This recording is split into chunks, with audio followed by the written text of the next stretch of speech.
हाँ जी ब्रदर, चलिए आज बात करते हैं पॉर्न की। एक ऐसा टॉपिक है जिसके बारे में अपने पेरेंट्स के सामने जिक्र भी हो जाए तो तुम ऐसे बन जाते हो कि नहीं नहीं नहीं, मेरे को तो कुछ नहीं पता, मैं हूँ दुनिया का सबसे सीधा बच्चा। और लॉन्डो के बीच में अगर ये शब्द बीच में आ जाए तो पूरी सभा बैठ जाती है भाई साहब। सबके चेहरे ऐसे तुम्हारे चमक जाते हैं जैसे कि अभी चमक रहा है। तुम thumbnail देख के आए हो ना, देख देख देख देख कैसा खुश हो रहा है। लेकिन आज की हमारी इंटेलिजेंट, स्मार्ट और अवेयर जनता ये चीज भूल जाती है कि ये जो मजाकिया डिस्कशंस हैं ये कितना ज्यादा सीरियस रूप धारण कर सकते हैं अगर इन्हें सही टाइम पे कंट्रोल नहीं किया गया। तो तुम नहीं मानोगे तो सिंपल सा टास्क देता हूँ, कमेंट सेक्शन में मेरे को अपने बारे में कुछ मत बताना, ये बता दो कि तुम ऐसे अपने कितने दोस्तों को जानते हो जो पॉर्न देखते हैं या मास्टरबेट करते हैं। ये दो कैटेगरीज का खुद अपने आप को आंसर मिल जाएगा। और ये हमारे इंडिया की कंजम्पशन मैट्रिक्स भी दिखाते हैं। रिसर्च के हिसाब से इंडिया ने भाई छक्के मार दिए एकदम अडल्ट कंटेंट की कंजम्पशन के अंदर। 1 बिलियन से ज्यादा हिट्स हैं भाई, हर महीने आ रहे हैं। इंडिया की जो भी हमारी टॉप 3-4 वेबसाइट्स हमारे यहाँ पे इंडियन कंज्यूमर्स कंज्यूम करते हैं। और इसके साथ साथ अगर हम कोई स्पेसिफिक वेबसाइट्स का एग्जांपल लें तो बहुत सारी यूएस की ऐसी अडल्ट वेबसाइट्स है जिसमें 96-97% तक का ट्रैफिक इंडियन कंज्यूमर्स से आ रहा है। और खुद जहाँ के लिए वो वेबसाइट बनाई गई है वहां सिर्फ 2-3% लोग ही देखने लग रहे हैं। सर्च टर्म्स की अगर मैं बात करूं तो बहुत आपको अग्रेसिव सर्च टर्म्स देखने को मिलेंगे जो आपको सही में क्वेश्चन कराएंगे ह्यूमैनिटी के ऊपर। People are interested in watching videos about animals, people are interested in watching videos about harassment, people are interested in watching videos about anything and everything जो भी वो इमेजिन कर सकते हैं।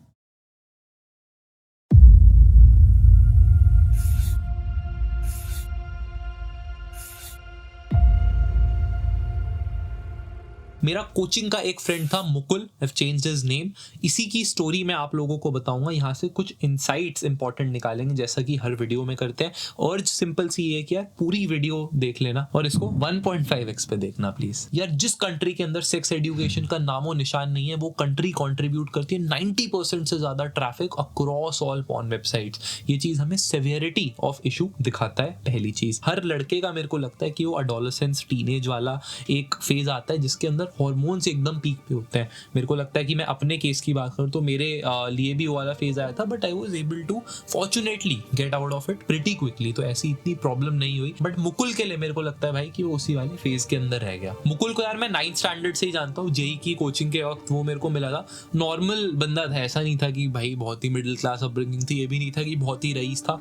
नॉर्मल उसके पापा की कॉर्पोरेट जॉब थी, मदर उसकी डॉक्टर थी, राइट। और अच्छे दोस्त थे, मतलब आप ऐसे उससे बात करोगे आपको नहीं समझ आएगा कि कितना प्रॉब्लमैटिक था जो भी मुकुल इवेंचुअली गुजरने वाला था जिस चीज़ से। तो एक दिन ऐसे ही, जहाँ तक मैं याद कर पा रहा हूँ, कोई रैंडम डिस्कशन हुआ दोस्तों से और वहाँ पे किसी एक बंदे ने ऐसे ही नाम लिया एंड इस वाले शब्द का जिक्र किया अबाउट पॉर्न। और फिर अगले ही दिन डिसाइड हो गया कि सब लोग चुपके से फ़ोन वगैरह लेके आएंगे। उस वक्त छोटे फीचर फोन्स चलते थे हमारे टाइम पे, बटन वाले। एंड उसके अंदर सब लोग ग्रुप में एज अ ग्रुप, लड़कों के अंदर ही एज अ ग्रुप एक्टिविटी होती है, उसमें हम इस तरीके की जो अडल्ट वेबसाइट है इसको एक बार कंज्यूम करेंगे। उस दिन जिंदगी में 10 में से 8 लड़कों ने पहली बार इस अडल्ट वेबसाइट पे जो भी वीडियोस थी उनको कंज्यूम किया। कुछ लोगों के अलग अलग वेरिड रिएक्शंस थे। कुछ लोग थे जिन्हें मज़ा आ गया देख के, हमारा मुकुल उसी कैटेगरी का था। कुछ लोग थे जो बहुत ज़्यादा गंदा लगा उन्हें कि ये क्या हो रहा है। और तीसरे टाइप के लोग थे जो बहुत ज़्यादा इंट्रीग्ड थे, शॉक थे कि भाई ये क्या चीज़ है। इसके बारे में तो हम किताबों के अंदर पढ़ते हैं, आपको पता होगा 8th के अंदर ही हमारे इंडिया में क्लास 8 में ये वाला चैप्टर पहली बार इंट्रोड्यूस होता है अबाउट रिप्रोडक्शन, जहाँ पे हमें इन सब चीज़ों के बारे में पता चलता है। पर अब जो मुकुल है उसको तो भाई मज़ा आ गया था। And since dad was in a corporate job, mom was a doctor, तो घर जाके काफ़ी खाली टाइम होता था। 9th के मिड टाइम तक उसको स्मार्टफोन वगैरह भी दिला दिया था।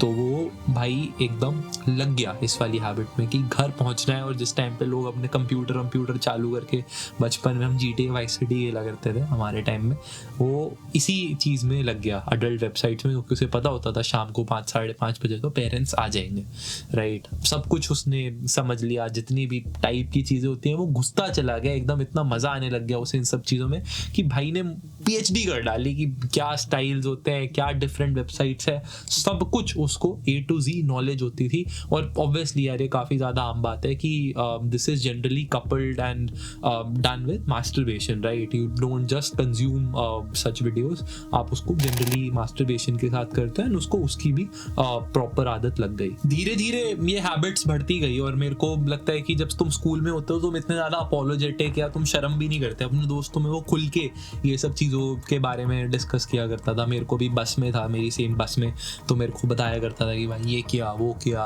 ये वाली देखियो, और इस तरीके से बाकियों को भी अर्ज करता था, क्योंकि गलत चीजें साथ में दोस्तों के साथ करने में मेरे को लगता है कहीं ना कहीं लोगों को मजा आता है, तो वो वाली चीजें थी। और फिर धीरे धीरे ऐसा हुआ कि जो उसकी ये वाली हैबिट्स हैं ये उसके घर तक सीमित नहीं रही, राइट? पहले सिर्फ दिन दिन में ये काम होता था जब पेरेंट्स नहीं होते थे, फिर रात को चुपचाप से फोन निकाल के ड्रॉर से पेरेंट्स से वहाँ पे वो चीज़ होने लग गई। उसके बाद स्कूल के अंदर भी वॉशरूम में जाके ये सब चीज़ें होने लग गई। तो it was a bad situation, but obviously हम सब लोग भी यंग थे तो हमें क्या पता होता है यार 9वीं 10वीं के लोगों को, तो सब कुछ मतलब नॉर्मली चलता रहा अनटिल वन डे जिस दिन सारी प्रॉब्लम हुई। मुकुल की स्टोरी से रिलेट कर पा रहे हो और आपको लगता है खुद भी मास्टरबेशन से एडिक्टेड हो तो आप प्लीज वीडियो को लाइक करो, ज्यादा से ज्यादा लोगों तक पहुंचेगी ये वीडियो तो हमें बहुत ज्यादा सपोर्ट मिलेगा। क्लास 11th का टाइम था जिस वक्त हम सबकी सिर्फ 3 गर्लफ्रेंड्स हुआ करती थी, फिजिक्स केमिस्ट्री और मैथ्स। उस वक्त बिल्कुल मुकुल घुस चुका था भाई इन सब चीज़ों के अंदर, और एक दिन टीचर ने उसे जो गर्ल्स का वॉशरूम होता है उसके आसपास आइडेंटिफाई किया कि तुम यहाँ पे क्या कर रहे हो, और उसकी पॉकेट्स वगैरह चेक करी तो उसके अंदर फ़ोन भी निकल आया जो बिल्कुल अलाउड नहीं था स्कूल के अंदर लेके आना, राइट? तो टीचर ने पेरेंट्स वगैरह को बुला लिया कि क्या होने लग रहा है, कुछ कॉम्प्रोमाइजिंग पिक्चर्स वगैरह उसके फ़ोन में मिली होंगी या चैट्स मिली होंगी, जो भी हुआ उस प्रिंसिपल के रूम के अंदर। बट फाइनली प्रिंसिपल ने प्रिंस को रेस्टिकेट कर दिया स्कूल से, और मतलब अब वो ये वाले स्कूल के अंदर या इसकी किसी भी ब्रांचेस के अंदर तो नहीं जा सकता था। अब प्रिंस की फैमिली थोड़ी सी इन्फ्लुएंशियल थी, मतलब मदर डॉक्टर थी, पापा भी कॉर्पोरेट जॉब में अच्छे थे, तो उसको घर पे जो हुआ वो तो हमें आज तक पता ही नहीं।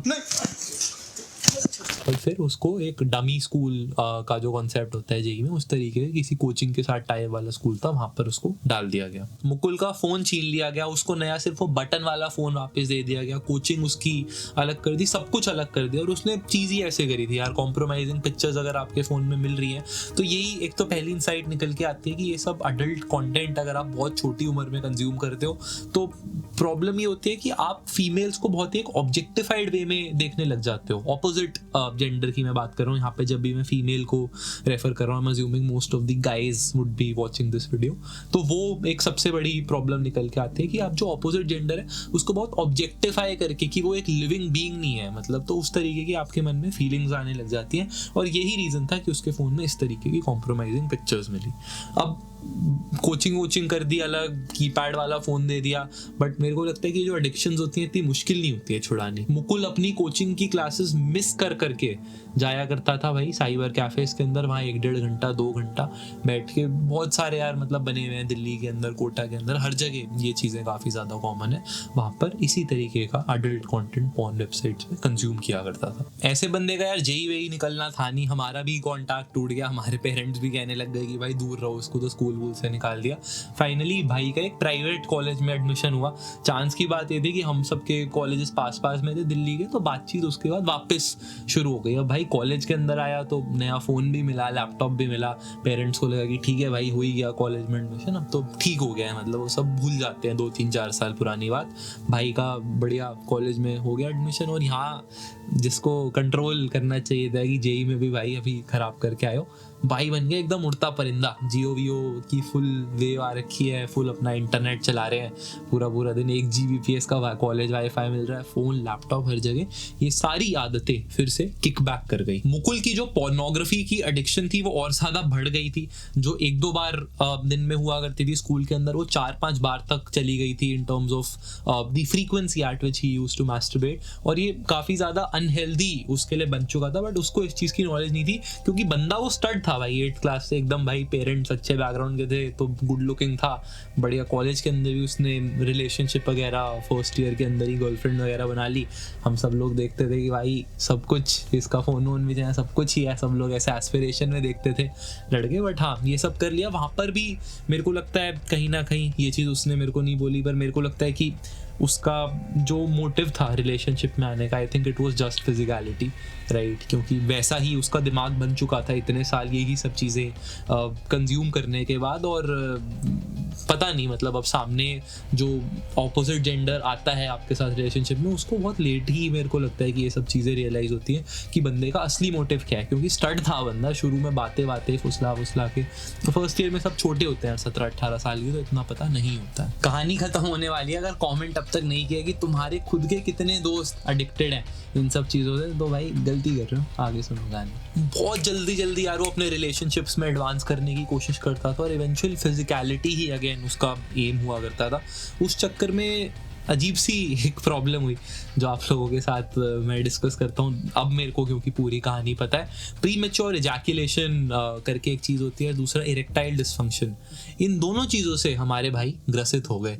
4-5 साल हो चुके थे यार, और इतनी हाई फ्रीक्वेंसी पे वो चीज़ करने लग रहा था, तो इवेंचुअली ये चीज़ होना ही था। ब्रेकअप वगैरह हो गया, eventually things did not work out और भाई कबीर सिंह ही बन गए बिल्कुल। अब बिल्कुल ठीक बात बताता हूँ, जब तक कोई ऐसी कॉम्प्लिकेशन या डिजीज वगैरह नहीं आती कोई दिक्कत नहीं होती, पर जब ये आती है ना तो भाई पैरों तले जमीन खिसक जाती है, क्योंकि तुम्हारे पेरेंट्स वगैरह को कोई आइडिया नहीं है, दोस्तों से तुम क्या डिस्कस करोगे ये सारी चीज़ें, गर्लफ्रेंड तुम्हारी रही नहीं जिसके साथ तुम डिस्कस करोगे, उससे भी क्या बोलोगे कि मेरे को इरेक्टाइल डिसफंक्शन या प्री मैच्योर इजैकुलेशन है।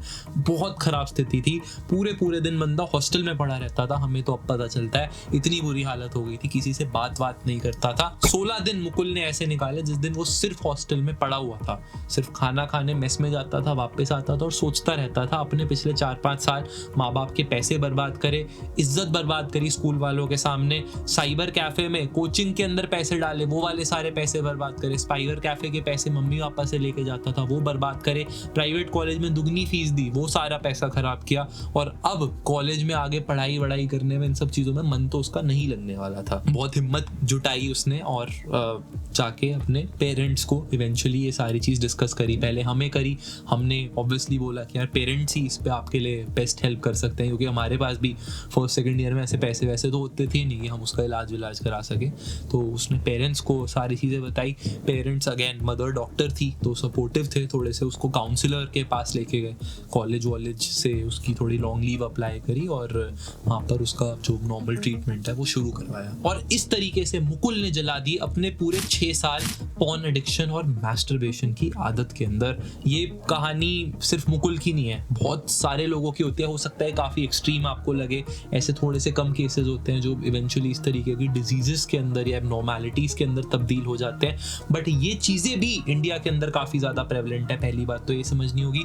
और दूसरी चीज़, वो दिन आपको नहीं पता कि कब आता है। जब मुकुल का सब कुछ सही चल रहा था तब सही ही चल रहा था, राइट। ये चीज़ तो बाद में उसको समझ आई जब वो बिल्कुल सिचुएशन आके पड़ी सिर के ऊपर कि हाँ भाई हो गया है अब ये सब। तो पहली चीज़ तो इसमें यार, मास्टरबेशन इज इट राइट और रॉन्ग, मैं कमेंट नहीं करूँगा, मैं मेडिकल रिसर्चर नहीं हूँ, बट ये चीज़ मैं डेफिनेटली बोलूँगा कि इसकी addiction specially among Indian main and women ये बहुत ज़्यादा भाई ख़राब है। बहुत मुश्किल होता है यार इसको छोड़ना। मैंने खुद अपने उस फेज़ की बात करी है, एक शॉर्ट के अंदर 25 लाख लोगों ने उस शॉर्ट को देखा है और रिलेट किया है उसके साथ। तो पहला स्टेप तो मेरे को लगता है कि यार आपको एक्सेप्ट करना होगा दैट यू आर एडिक्टेड। मतलब ज़रूरी नहीं है कि जैसे वो खाना खा के मोटे हो जाते हैं उसके बाद आसपास वाले लोग बोलने लगे कि तू तो भाई मोटा हो रहा है, तुम्हें खुद दिखने लग जाता है, अपने बॉडी के अंदर वो चेंजेस फील होने लग जाते हैं। तो उसी वक्त उस चीज़ को मेरे को लगता है एक्सेप्ट करना ज़रूरी है कि हाँ this is not normal as of now, और ये प्रॉब्लम बन चुकी है। तुम खुद को भाई जवाबदेही नहीं दोगे तो बाहर वाले आके तो नहीं देंगे, इतना ज़्यादा प्राइवेट मैटर ये कहीं ना कहीं होता है। जब वो वाली एक्सेप्टेंस अपने अंदर आ जाती है उसी के बाद तुम काम करना शुरू कर सकते हो। Number 2, identifying the triggers and putting a full stop on them। इसका मेरा क्या मतलब है यार, अगेन मुश्किल है चीज, पहली बात। दूसरी चीज, आपके डेली रूटीन का ये पार्ट बन जाती है कहीं ना कहीं। आपको एनर्जी लॉस होता है, बहुत ज्यादा एनर्जी कंज्यूमिंग प्रोसेस होता है मास्टरबेशन का। उसका मेरे को लगता है अपसाइड ये है कि आप ऐसे सोते हो तो आपको बहुत ज्यादा डीप स्लीप आएगी कहीं ना कहीं, तो आप उसको जस्टिफाई कर लेते हो किसी भी तरीके से, it helps me sleep better, या ये मेरा स्ट्रेस रिड्यूस करता है, एंग्जाइटी रिड्यूस करता है। तो पहली चीज, आपको अपना ट्रिगर एक आइडेंटिफाई करना पड़ेगा, that what is triggering you to take up this activity of masturbating. क्या वो आपका दिमाग जब ऐसे खराब होने लगता है, या आप उदास होते हो, या अकेला फील करते हो, या बोर हो रहे होते हो, या स्ट्रेस हो रहा होता है, उस केस में आपका ये वाला एक ट्रिगर काउंट होता है, जो हमारे इंटरनल ट्रिगर्स हैं, जिसकी वजह से आप इस वाली एक्टिविटी को करने के लिए तत्पर, उत्सुक हो रहे हो। हिंदी बोल रहे हो, बहुत बढ़िया। और एक्सटर्नल ट्रिगर्स हो सकते हैं यार, कि कोई सोशल मीडिया के अंदर आपने कुछ ऐसा प्रोवोकेटिव कंटेंट देखा, तो उसकी वजह से आप फॉर एग्जांपल ट्रिगर हो गए। तो ये सारे ट्रिगर्स आपको आइडेंटिफाई करने पड़ेंगे। ज्यादा टाइम नहीं लगता, आधा घंटा सोचोगे, अकेलेपन में बैठोगे, कमरे में अंधेरा करके, समझ आ जाएगी क्या ट्रिगर्स है। उन ट्रिगर्स पे सबसे पहले हमें फुल स्टॉप लगाना होगा। फुल स्टॉप लगाने का क्या तरीका है? एक्सटर्नल ट्रिगर्स बहुत ईजी है। इस तरीके के कोई भी पेजेस हैं, अनफॉलो कर दो, 3 डॉट्स आती हैं, उस पर क्लिक करके not interested in this type of content कर दो, तो उस तरीके की चीजें आपको सजेस्ट होना बंद हो जाएंगी, क्योंकि सोशल मीडिया का एल्गोरिथम आपको और ज्यादा ट्रैप करता है इसी वाले जंजाल और दलदल के अंदर, कि जो चीजें आप देखते हो ज्यादा, वो आपको और ज्यादा वो दिखाएगा। वो सोशल मीडिया प्लेटफॉर्म अपनी ग्रोथ के लिए ऑप्टिमाइज कर रहा है, आपको उसका शिकार या एक स्केपगोट बना के। इंटरनल ट्रिगर्स को भी आपको कंट्रोल करना पड़ेगा। फॉर एग्जांपल, अगर कोई स्पेसिफिक टाइम है जब ये चीज हो रही है, जैसे रात को हो रही है, तो हॉस्टल में अकेले मत सो, अपने दोस्त के रूम में जाके उसके साथ सो जाओ और इस सारी प्रॉब्लम का निवारण करो। नंबर 3 एक बहुत साइंटिफिक टेक्निक है जिसका नाम है अर्ज सर्फिंग। इसका क्या मतलब है कि जो भी तुम्हारे दिमाग में थॉट्स आते हैं, ध्यान से सुनना, जो भी तुम्हारे दिमाग के अंदर थॉट्स आते हैं, उन पे इमीडिएटली एकदम तुरंत एक्शन ना लेके हम एक डिलेड एक्शन लेने का सोचते हैं कि यार हम 10, 15, 20 मिनट बाद उस काम को करेंगे। फॉर एग्जांपल, जब भी तुम्हें ऐसी कोई अर्ज आती है कि तुम्हें पॉर्न देखनी है, अडल्ट कंटेंट कंज्यूम करना है, तुम अपने माइंड को बस इतना सा दिला दो, ओके भाई बस 15 मिनट रुक जा, 15 मिनट बाद हम देखते हैं। आप इमीडिएटली नोटिस करोगे कि 15 मिनट बाद वो आपकी जो अर्ज है वो बहुत कम हो जाती है। जो अर्ज है बहुत ज्यादा मोमेंटरी होती है, ऐसे वेव्स की तरह आती है लहरों में। तो 15 मिनट आप ऐसे उसे रुकने के लिए बोलोगे तो अर्ज आपकी काफी ज्यादा कम हो जाएगी, और इस चक्कर में आपकी फ्रीक्वेंसी कहीं ना कहीं रिड्यूस हो जाएगी, जब आप डिले कर दोगे वो वाली ग्रेटिफिकेशन जो आप सीख करने लग रहे हो। इसका यार नॉर्मल सा साइकिल होता है, पहले अर्ज होती है जिसमें आपकी बहुत हाई एनर्जी होगी, फिर आप देखोगे जब वो सारा कंटेंट कंज्यूम करोगे, धीरे धीरे आपका डोपामीन रिलीज होगा, तो वो एक फील गुड फैक्टर आएगा आपको, और उसके बाद आप गिल्ट वाली साइकिल में, वो जो गड्ढा होता है डिप्रेशन का, उसमें चले जाते हो कि मैंने क्यों किया। इसको पोस्ट नट क्लैरिटी काफी सारे लोग बोलते हैं, आप गूगल पे इसके बारे में पढ़ सकते हो। नंबर 4 पेट्रिक जे कांस की बुक है यार, out of the shadows understanding sexual addiction के ऊपर, जिसके अंदर वो इसी चीज की बात करते हैं कि कभी कभी ये जो आपकी एडल्ट वेबसाइट्स की एडिक्शन है या मास्टरबेशन है, this is being triggered by some emotional traumas of the past. हो कोई भी स्ट्रेस हो सकता है, एंजाइटी हो सकता है, वो आपको खुद आइडेंटिफाई करना पड़ेगा और उस पे कहीं ना कहीं काम करना पड़ेगा। वंस यू आर हील्ड, तो आपको इन सारे एक्सटर्नल सोर्सेज की अपने आप को वैलिडेट करने के लिए कोई जरूरत नहीं होनी चाहिए। इसके अंदर एक चीज ये भी आ जाती है कि यार अब आपको पढ़ाई का स्ट्रेस है, जैसे मेरे को लगता था मेरे टाइम में, मैं अगर बोर हो रहा होता था, मेरे पास कुछ करने को नहीं होता था, मेरा मन नहीं होता था, तो फिर इस तरीके की अर्जेस कहीं ना कहीं किक इन करती थी। पर अगर आप ये चीज ऑब्जर्व करोगे, जिस दिन आप बहुत ज्यादा बिजी हो, आपका दिन बहुत ज्यादा भरा हुआ है, उस दिन ये सारी प्रॉब्लम्स आप जनरली नहीं फेस करोगे, उस दिन आपको टाइम ही नहीं होगा ये सब करने का, राइट। तो अगर आपका स्केड्यूल बहुत सारा ऑक्यूपाइड है, जो जनरली होना चाहिए स्टूडेंट लाइफ में, तो उस केस में आप इन सारी चीजों से थोड़ा सा दूर हटके रह सकते हो। Number 5 yoga, exercise and spirituality. यार ये मेरे को लगता है जो मेरे लिए पर्सनली सबसे ज्यादा काम किया था। और स्पिरिचुअलिटी के अंदर भाई ये नहीं है कि बिल्कुल ही भक्त बन जाओ, भजन ही जपे जा रहे हो, पर उन चीजों को समझना, अच्छे स्क्रिप्चर्स को कहीं ना कहीं पढ़ना, उससे मेरे को लगता है थोड़ी सी प्योरिटी आती है दिमाग के अंदर। जब भी कोई इस तरीके की अर्ज हो, सिंपल सी टिप बता देता हूँ, इस तरीके की अर्ज हो, तुम बोलो कि हाँ भाई कर लेंगे, पर उससे पहले 15 पुशअप मैं मारूंगा, 15 पुशअप मार लो, अपने आप तुम्हारा वो जो तुम्हें डोपामीन रिलीज चाहिए वो अपने आप उसमें आ जाता है। वर्कआउट कर लो अच्छा सा, राइट। अब दूसरी तरीके से अपने आप को रिवॉर्ड कर दो, चॉकलेट खा लो, कोई दिक्कत नहीं है, कैलोरी काउंट बढ़ेगा थोड़ा सा, बट इतनी प्रॉब्लम नहीं है जो वो वाली आपकी एक मेजर प्रॉब्लम आप फेस करने वाले हो। इस तरीके के छोटे छोटे सॉल्यूशंस की तरफ आप काम करोगे तो खत्म करना ना करना वो आपकी चॉइस है इसे, but it should not be an addiction कि आप दिन में 5 बार कर रहे हो, राइट। उस चीज़ को तो धीरे धीरे अगर आप फ्रीक्वेंसी रिड्यूस करोगे तो इवेंचुअली आपको अपने बारे में बहुत ज़्यादा अच्छा लगना लगेगा, वरना आप उसके अंदर बहुत ही ना अनरियलिस्टिक बॉडी इमेजेस देख रहे हो। उसके अंदर जो आप लड़के देख रहे हो वो एकदम प्रॉपरली फिट फिट हैं, उनके जो सारे बॉडी प्रमोशंस है वो बिल्कुल ऐसे हैं कि बिल्कुल गॉडली हैं। ये हमें नहीं पता कि कितने इंजेक्शंस लग रहे हैं, कितनी एडिटिंग लग रही है उस चीज़ में, कितनी टैबलेट्स खा रहे हैं, स्टेरॉइड्स खा रहे हैं वो उस तरीके के बॉडी स्ट्रक्चर को मेंटेन करने में। तो हमारे मन में एक unrealistic expectations about the main in those videos and the women in those videos set हो जाती हैं, और जब वो रियल लाइफ में मीट नहीं होती है तो it becomes a big problem. और इट बिकम्स कि भाई कि क्या मैं इतना अच्छा नहीं हूँ जो मैं इतनी अच्छी लड़की को डिजर्व नहीं करता, या ये लड़की ऐसी कैसे है, इसको मैं प्यार कैसे करूं, क्योंकि मैं तो कुछ और ही इमेज बना के आया था कि लड़कियां ऐसी होती है and this is how it should feel like. तो इस तरीके की सारी फीलिंग्स आपको ट्रैप करने लगती हैं, और ये सारी मुसीबत की जड़ बनता है। Telling you again, porn and masturbation it is not a funny topic और a topic to joke about. हमें अपनी यूथ को कहीं ना कहीं स्ट्रॉन्ग करने की जरूरत है। आप सही में किसी भी इशू को फेस कर रहे हो, आप कमेंट सेक्शन में लिखना चाहो वहाँ लिख सकते हो, मेरे को पर्सनली इंस्टाग्राम पे डीएम करना चाहते हो करो, मैं कोशिश करूंगा कि कुछ ना कुछ आपकी हेल्प कर सकूं, वरना सुनूं आपकी पूरी बात। और बहुत सारे बच्चे यार मेरे से डिस्कस करते हैं क्योंकि पेरेंट्स से नहीं कर सकते, दोस्तों में शर्म आती है, भाई बहन नहीं होते, तुम ओपनली कर सकते हो, मैं जज नहीं करूंगा तुम्हें, राइट, इन सारी चीज़ों पे। तो तुम बात करो मेरे से, क्या पता तुम्हें अच्छा लगे, किसी और से बात करो जिसको तुम ट्रस्ट करते हो, बट कुछ ना कुछ solution, just know that you are addicted और take action on it may be, right. Thank you so much for watching. और क्या वीडियोस आप इस चैनल पे देखना चाहोगे मेरे को कमेंट सेक्शन में बता सकते हो, और सब्सक्राइब करना मत भूलना।